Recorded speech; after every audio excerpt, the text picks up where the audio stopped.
अब भ्रम नहीं चलेगा, अब हक की बात होगी। किसान अब संगठित हो रहा है, जागरूक हो रहा है। आवाज उठेगी तो सरकार भी सुनेगी और व्यापारी भी सतर्क होंगे। वहीं निश्चित मंडलियों की और कमीशन एजेंटों की कब्र भी खुदेगी। नमस्कार, राम राम साथियों, एफपीओ समाचार में आपका स्वागत है। मैं शंभूदयाल शर्मा आपके बीच हाजिर हूं आज एक महत्वपूर्ण खबर लेकर। साथियों, यह जानकारी इतनी बड़ी है कि आप सुनकर झूम उठेंगे, नाचेंगे, गाएंगे और खुशियां मनाएंगे।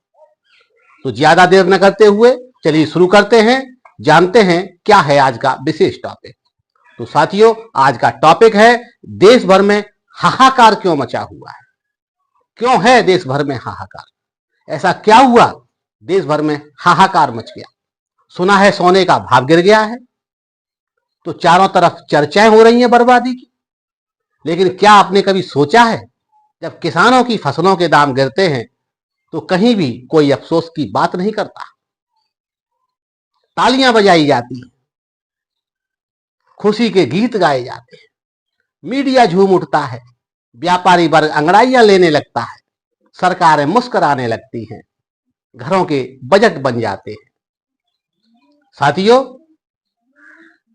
यह सब कुछ होता है उस देश में जिस देश की आबादी 80% खेती पर प्रत्यक्ष या अप्रत्यक्ष रूप से जुड़ी हुई है। मात्र 10 से 15% लोग ही ऐसे हैं जो खेती से नहीं जुड़े हुए हैं। साथियों, 5% लोग ऐसे भी हैं जो दोनों तरफ कनेक्ट रहते हैं। वही मात्र 10 से 15% लोग ही देश की तमाम सारी नीतियों का निर्धारण करते हैं। और साथियों, यही कारण है कि खेती की अवहेलना, खेती करने वालों का आत्मसम्मान, सब कुछ बर्बाद किया जा रहा है। तो साथियों, यही है आज का सबसे बड़ा विषय। जब किसान रोता है तो देश क्यों नहीं रोता? अब आइए इस विषय को और गहराइयों में लेकर चलते हैं। तो साथियों, आपको बता दूं, देश भर में आलू का कारोबार कोई छोटा मोटा धंधा नहीं है। देश भर में इस साल करीब 575 लाख टन आलू का कोल्ड स्टोरेज भंडारण हुआ है। 575 लाख टन आलू जो कोल्ड में भंडारित है, उसका अगर मैं औसत मूल्य 30,000 रुपए प्रति टन के हिसाब से मान लेता हूं तो लगभग 17,25,000 करोड़ रुपए का तो यही आलू हो जाता है। साथियों, इसके बाद अगर 250 करोड़ जो आलू का व्यापार अब तक किसान भाई पैदा करके कच्चे और पक्के में कर चुके हैं, उसको भी अगर मैं 5-7 लाख करोड़ रुपए मान लेता हूं तो साथियों 22-23 लाख करोड़ रुपए का काम आलू का किसान भाइयों के द्वारा किया जा चुका है।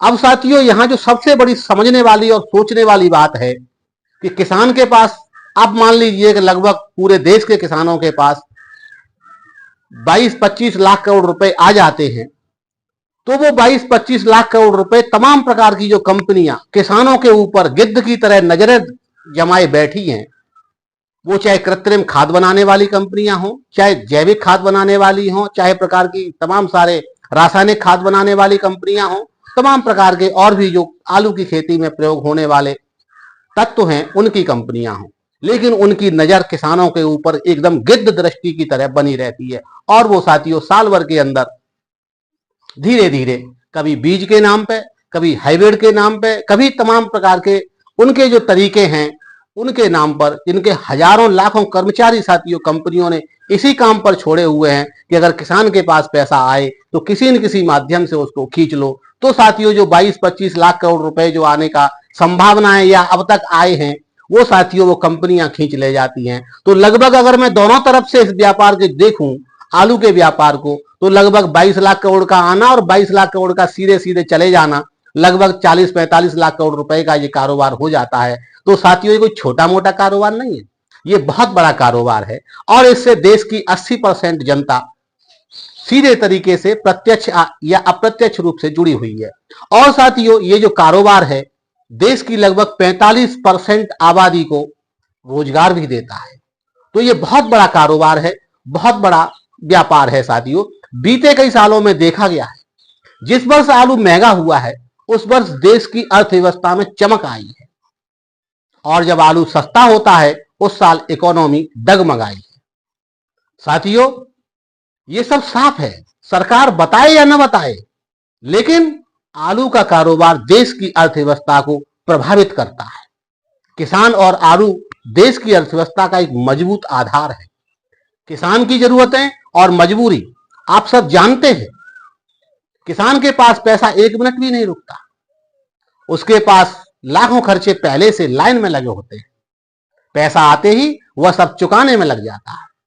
न बैंक बैलेंस होता है, न कोई इन्वेस्टमेंट का सोच होती है, क्योंकि है ही नहीं कुछ। सरकारों ने किसानों को इतना मजबूर कर दिया है कि उसे पहले से ही सरकारी भिखारी बनाकर छोड़ दिया। तो साथियों, फैसला आप जनता को लेना है, आपको लेना है, किसान भाइयों को लेना है। तो साथियों, जब किसान देश की अर्थव्यवस्था का स्तंभ है, तो फिर उसकी बातें क्यों नहीं की जाती? उसके लिए क्यों नहीं बनते कानून? उसके लिए क्यों नहीं रुकती संसद?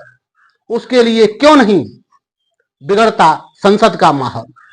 जो वर्ग देश की 75 से 80% जनसंख्या को प्रतिनिधित्व करता हो, जो सरकारों को बनाता हो, जो सरकारों को गिराता हो, उसके हक की बात सिर्फ चुनावी मौसम में ही क्यों की जाती है? चुनावी मौसम में ही क्यों होती है? अब यह सवाल देश की जनता के सामने खड़ा है।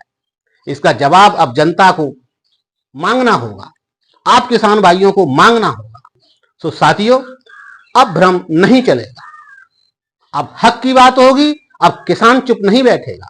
अब किसान बोलेगा, गूंजेगा भी, गढ़ेगा भी तो नया इतिहास।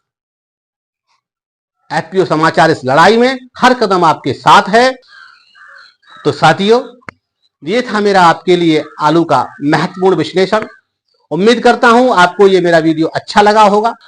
अगर आपको ये मेरा वीडियो पसंद आया हो और आप हमारे काम को सपोर्ट करना चाहते हैं, तो नीचे दिए गए सुपर थैंक बटन पर क्लिक करके हमें आप थैंक यू कह सकते हैं।